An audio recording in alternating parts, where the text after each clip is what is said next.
Hello, this is a Nailed It recipe challenge for FYE's Adulting series.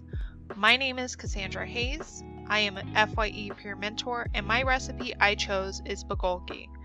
I want to share a little bit behind the scenes of making it and the recipe itself. First, a little bit about what Bulgogi is.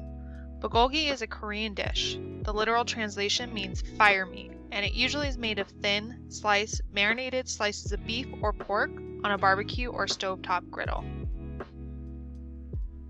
Let's start with the recipe my husband and I used. Basic Bulgogi by Morocco from Appetit magazine, November 2015 issue, but you can find it on their website at www.bonappetit.com. Pictured is the recipe photo showing beef bulgogi on a white plate with scallions. Photo credit to Linda Shao. The recipe states the active time is 20 minutes to prep the dish, and the total time 50 minutes including prep and cook time. For this basic bulgogi recipe, begin by cutting meat into very thin strips. This allows it to absorb hot, sweet, salty marinade in minutes and not hours.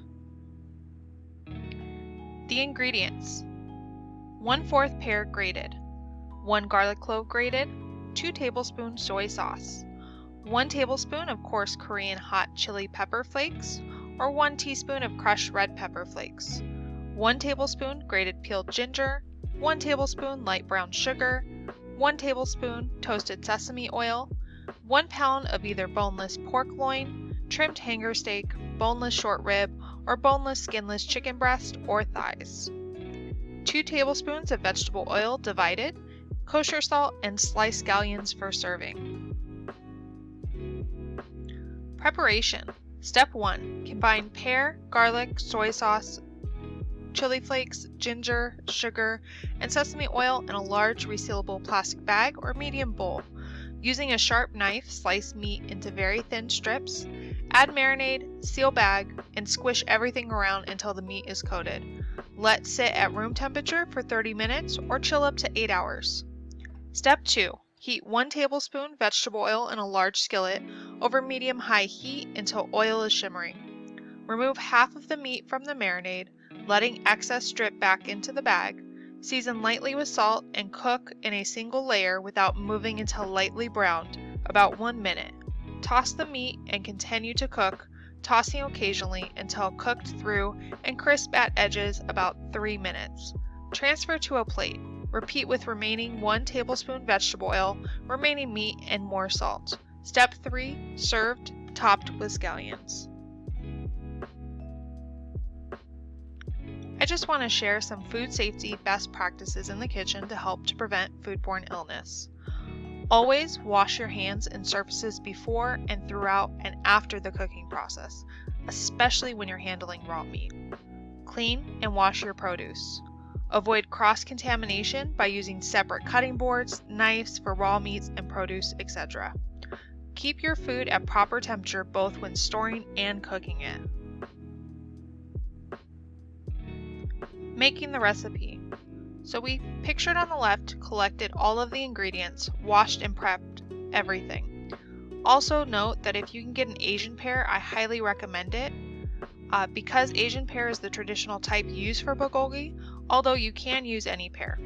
The reason that the pear is used is that they contain enzymes that help tenderize the meat. We also decided to quadruple this recipe, so we multiplied all the ingredient quantities by 4. Pictured on the right in the mason jar is the completed marinade. So after we completed the marinade, we started prepping our meat.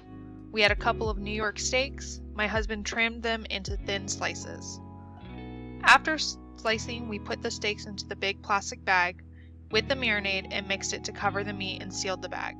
We chose to marinate overnight. No, if you do not eat meat, you can always choose and use tofu or hearty vegetables like mushrooms, although beef is pretty common choice for bulgogi. After washing our cutting board and knife, we decided to also use some pork belly for our recipe. We did slice some into very thin strips while leaving a few slabs whole. We did the same process with the marinade and the plastic bag. Also a tip, if you throw your meat in the freezer before slicing it, it'll let you get nice thin slices, have better control with your knife. And especially with pork belly, since it has such a low melting temperature, it'll start to melt in your hands while you're handling it. So please be very careful when slicing. The next day, it was time to cook up the meat. We cooked it on our electric glass top stove on medium-high heat in a preheated cast iron skillet. In the pictures, you will see our pork belly. Note, I also did not use oil since there's so much fat content in the pork belly itself. So pictured on the left is all the meat cooked, pork belly and beef. I left the scallions on the side since my husband doesn't really like them. Pictured on the right is our entire meal with our other recipes I made, dipping sauces, steamed rice, salad, charred Brussels sprouts, pickled cucumber, steamed egg, and kimchi, which was store-bought, by the way. If you are interested, I'm also willing to share all the recipes for everything I made here. I think it's safe to say that we nailed it. All that was left was to enjoy, and that we did. We have some really great leftovers and cannot wait to make it again. Highly recommend this recipe. If you try any of our nailed it recipes shared, including this one, please share your photos and use the hashtags on social media. Hashtag PimaFYE, hashtag NailedItChallenge, hashtag Adulting101. Thank you for your time.